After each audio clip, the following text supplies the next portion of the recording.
Hi all, നമ്മളിന്ന് നോക്കാൻ പോകുന്നത് അടിസ്ഥാന പാഠാവലിയിലെ പാഠങ്ങളുടെ ആശയങ്ങളാണ്. പ്രധാനപ്പെട്ട ആശയങ്ങൾ മാത്രമേ ഇവിടെ ഉള്ളൂ. ബാക്കി നിങ്ങൾ വിപുലീകരിച്ച് എഴുതിയാൽ മതി. ഈ ഒരു പോയിന്റ് ഇതിലുള്ള പ്രധാനപ്പെട്ട ആശയങ്ങളെല്ലാം ഉൾപ്പെടുത്തിയിട്ടുണ്ട്. ഇതിനെ വിപുലീകരിച്ച് അല്ലെങ്കിൽ വലുതായിട്ട് എഴുതി എന്ത് ചെയ്യുക, ആൻസർ എത്തിക്കുക. ഫസ്റ്റ് വിഷുക്കണി എന്നുള്ള പാഠം. അതിലെ രണ്ട് പ്രധാനപ്പെട്ട ആശയങ്ങൾ ബുള്ളറ്റ് രൂപേണ പോയിന്റ് വൈസ് കൊടുത്തിട്ടുണ്ട്. ഫസ്റ്റ്, സമത്വസുന്ദരമായ ഒരു ലോകത്തെ കുറിച്ചുള്ള സ്വപ്നമാണ് എന്ത് ചെയ്യുന്നത് ഈ പാഠത്തിൽ പറയുന്നത്, അല്ലേ?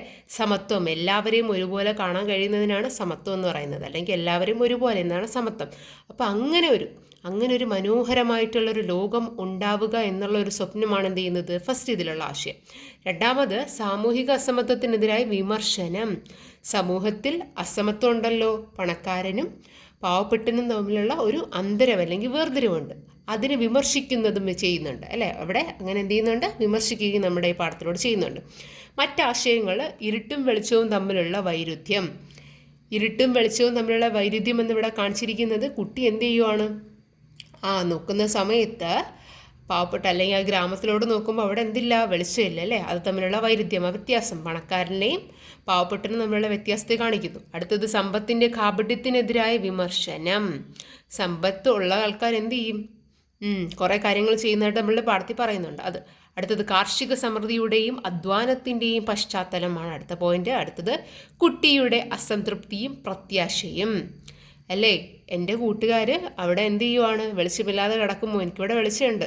അപ്പോൾ ആ ഒരു നീതികേട് മാറിയിട്ട് എല്ലാവർക്കും ഈ പാഠത്തിൽ നമ്മൾ എല്ലാ രീതിയിലുള്ള സമത്വവും ഉദ്ദേശിക്കുന്നുണ്ട് കേട്ടോ. എങ്ങനെയാണ്, വിദ്യാഭ്യാസപരമായ എല്ലാവർക്കും ഒരേ സമത്വം കിട്ടണം, പിന്നെ സാമ്പത്തികമായിട്ട്, സാംസ്കാരികമായിട്ട്, പിന്നെ എന്താണ്, തൊഴിൽ സമത്വവും എല്ലാം കിട്ടണം, അല്ലേ? തൊഴിൽ സമത്വം മീൻസ് എല്ലാവർക്കും എന്ത് ചെയ്യണം, ഒരുപോലെ തന്നെ ജോലി ലഭിക്കണം. അതൊക്കെയാണ് എന്ത് ചെയ്യുന്നത് ഈ പാഠത്തിലെ പ്രത്യാശ എന്ന് പറയുന്നത്.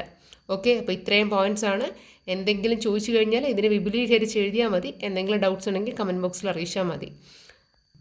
അടുത്തതായി, ആനന്ദാശ്രുക്കൾ എന്ന് പറയുന്ന നമ്മുടെ പാഠത്തിലെ ആശയമാണ് നോക്കാൻ പോകുന്നത്. അതിൽ പ്രധാനപ്പെട്ട രണ്ട് ആശയം എന്ന് പറയുന്നത് മാനുഷിക ബന്ധങ്ങളുടെ ആവശ്യകത. മനുഷ്യബന്ധങ്ങൾ എന്തിനാണ്, അല്ലെങ്കിൽ അതിൻ്റെ ഇമ്പോർട്ടൻസ്, ആവശ്യകത, അതിൻ്റെ പ്രാധാന്യത്തെക്കുറിച്ചാണ് ഈ പാഠത്തിൽ പറയുന്നത്. രണ്ടാമത്, കഷ്ടപ്പെടുന്ന ഒരാൾക്ക് വിദ്യാഭ്യാസത്തിലൂടെ ജീവിതത്തിൽ ഉയർച്ച നേടാൻ സാധിക്കുമെന്ന പ്രത്യാശ. രണ്ടാമത്തെ എന്താണ്, കഷ്ടപ്പെട്ട് കഴിഞ്ഞാൽ ഒരാൾക്ക് വിദ്യാഭ്യാസത്തിലൂടെ തന്നെ എന്ത് ചെയ്യാൻ കഴിയും, ജീവിതത്തിൽ ഉയർച്ച നേടാൻ കഴിയും എന്നുള്ള ഒരു എന്താണ്, ആ ഒരു വിശ്വാസം, അല്ലേ? പ്രത്യാശ. മറ്റാശയങ്ങളെന്ന് പറയുന്നത് അനാഥത്വവും ഏകാന്തതയും. അടുത്തത്, വിദ്യാഭ്യാസവും പ്രത്യാശയും. അടുത്തത്, മാനവികതയും സാമൂഹിക രക്ഷകർത്തത്വവും. മാനവികത മീൻസ് എന്താണ്, ആ മനുഷ്യനുമായിട്ട് ബന്ധപ്പെട്ടിട്ടുള്ളത്, അല്ലേ? അടുത്തത്, ആനന്ദാശ്രുക്കൾ എന്ന് വെച്ചാൽ എന്താണ്, ആനന്ദാശ്രുക്കൾ എന്ന് പറഞ്ഞാൽ സന്തോഷത്തിൻ്റെ കണ്ണുനീർ.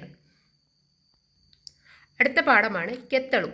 അതിലെന്താ പറയുന്നത്, പ്രകൃതിയുടെയും ഗോത്ര ജനതയുടെയും അതിജീവനത്തിനെ പറ്റിയാണ് എന്ത് ചെയ്യുന്നത് നമ്മുടെ ആ പാഠത്തിൽ പറയുന്നത്. അതിൽ ആ മീനിൻ്റെ കഥ പറയുന്ന ഓർമ്മയുണ്ടോ? ആ മീനിനെ എന്താക്കിയ, ഗോത്രത്തിൻ്റെയും പ്രകൃതിയുടെയും അതിജീവനമായിട്ടാണ് എന്ത് ചെയ്യുന്നിരിക്കുന്നത്, കാണിച്ചിരിക്കുന്നത്. മറ്റാശയങ്ങളെന്ന് പറയുന്നത് ഗോത്രജനതയുടെ അതിജീവനവും സ്വത്വപ്രതിരോധവും. ഗോത്രജനത കുറേ കാര്യങ്ങൾ എന്ത് ചെയ്തിട്ടുണ്ട്, അതിജീവിച്ചിട്ടുണ്ടല്ലേ, കുറേ പ്രശ്നങ്ങൾ തരണം ചെയ്തിട്ടുണ്ട്, അതാണ് അതിജീവനം. പിന്നെ സ്വത്വപ്രതിരോധം, സ്വന്തമായി എന്ത് ചെയ്തു, പ്രതിരോധിച്ചു. ഒരു കാര്യത്തിന് വേണ്ടി അവരെന്ത് ചെയ്തു, കുറേ കഷ്ടപ്പെട്ടിട്ടുണ്ട്, കുറേ കാര്യങ്ങൾ ചെയ്തിട്ടുണ്ട്. ആ മീൻ എന്ത് ചെയ്യുന്നുണ്ട്, കുറേ മല കടന്ന് എത്രയോ പുഴ കടന്നൊക്കെ പോകുന്നെന്ന് പറയുന്നുണ്ട്. അതിനെ എന്തായി താരതമ്യം ചെയ്തിരിക്കുവാണ്, ഗോത്ര ജനത കുറേ പ്രശ്നങ്ങൾ തരണം ചെയ്തിട്ടായി പറയുവാണ്. അടുത്തത്, പ്രകൃതി ചൂഷണത്തിനെതിരായ വിമർശനം. പ്രകൃതിയെ എന്ത് ചെയ്യുന്നു, നമ്മൾ ഉപദ്രവിക്കും, അല്ലേ? അപ്പോൾ അതിനെതിരായിട്ടുള്ള വിമർശനവും, അത് വിമർശിക്കുവാണ്, അങ്ങനെ ചെയ്യാൻ പാടില്ല എന്ന് എന്ത് ചെയ്യുന്നുണ്ട് ഈ പാഠത്തിൽ പറയുന്നുണ്ട്. പിന്നെ സാംസ്കാരികവും സാമൂഹികവുമായ കാഴ്ചപ്പാട്. ഓക്കെ, അടുത്ത പാഠമാണ് ചരിത്രം രചിച്ച നാടകം. അതിലെ പ്രധാനപ്പെട്ട ആശയങ്ങൾ പറഞ്ഞുതരാം. അറിവിൻ്റെയും പുസ്തകങ്ങളുടെയും പ്രാധാന്യമാണ് ഫസ്റ്റ് ആശയം. പിന്നെ നമ്പൂതിരി സമുദായത്തിൽ അന്നത്തെ അവസ്ഥയെക്കുറിച്ച് എന്ത് ചെയ്യുന്നുണ്ട്, വിശദീകരിക്കുന്നുണ്ട്, അല്ലേ? അടുത്തത്, പിന്നെ അടുക്കളയിൽ നിന്ന് അരങ്ങത്തേക്ക് എന്ന നാടകത്തിനെ കുറിച്ച് പറയുന്നുണ്ട്. പിന്നെ നാടകം സൃഷ്ടിച്ച പരിവർത്തനങ്ങൾ എന്ന് പറഞ്ഞാൽ മാറ്റങ്ങൾ, അതിനെക്കുറിച്ച് പറയുന്നുണ്ട്. പിന്നെ നാലാമതായിട്ട് ഇനി നമുക്ക് അഞ്ചാമതായിട്ട് ഒരെണ്ണം കൂടി ഉണ്ടാവും എന്ന് പറയുമ്പോൾ ആ ഒരു ഈ നാടകം പരിവർത്തനം ചെയ്തില്ലേ, ആ കാര്യങ്ങൾ അല്ലെങ്കിൽ അതിനെക്കുറിച്ചിട്ട്, ഇതിപ്പോൾ ഒരു കലയല്ലേ, കല എന്ത് ചെയ്യുവാണ് ഇതിൽ നാടകം, നമ്മുടെ നാടകം മീൻസ് ഒരു കലയാണ്, കലയിൽ പെടുന്നതാണ്. അപ്പോൾ അത് എങ്ങനെയാണ് മാറ്റം കൊണ്ടുവന്നത് അതും കൂടെ എഴുതാനുണ്ട്. ഓക്കെ, എന്തെങ്കിലും ഡൗട്ട്സ് ഉണ്ടെങ്കിൽ കമൻറ്റ് ബോക്സിൽ അറിയിക്കുക. ഈ പോയിന്റ്സ് എന്തായാലും മറക്കാതെ പഠിച്ചിട്ട് ഏത് ക്വസ്റ്റ്യൻസ് വന്നാലും നമുക്ക് ഏകദേശം ഇതിൻ്റെ ബേസിസിൽ ചെയ്യാൻ പറ്റും. ഇമ്പോർട്ടൻസ് ക്വസ്റ്റ്യൻസ് വേണമെങ്കിൽ നിങ്ങൾ കമൻറ്റ് ചെയ്താൽ മതി. ഓക്കെ, നന്നായിട്ട് പഠിച്ചിട്ട് പോവുക.